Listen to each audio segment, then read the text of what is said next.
Ireland is one of the most nature-depleted countries in Europe, but if you looked out your back window right now, you probably wouldn't know that. You see green and you assume everything is fine. A garden, a few trees, birds on the feeder. It feels like nature is right there. But we're not actually listening to it. We don't know what's visiting at dawn and dusk, what's gone quiet since last summer, or whether the sounds we're hearing are healthy or just the same three species hanging on.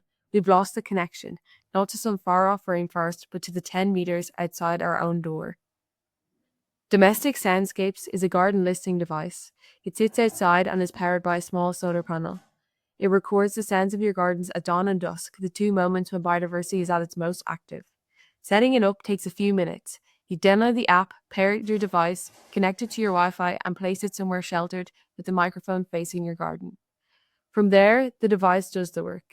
It captures 60 seconds of sound analysis, uses acoustic science, and turns it into something you can actually understand, a biodiversity score and insights that update every day.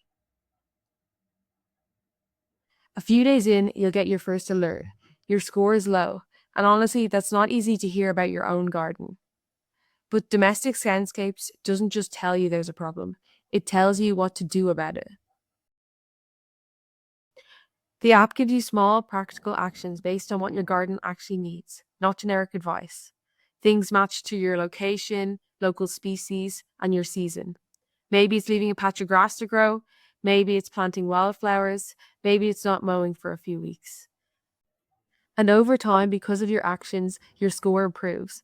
More species, more activity, your garden is healthier than when you first started. But this isn't just about your garden. When enough people listen, that data adds up. Domestic Soundscapes lets you pool your scores with your neighbours through a local collective to create evidence that gets noticed by councils, planners, and the people who actually get to make decisions about green space. One garden tells a story, a neighbourhood makes it impossible to ignore.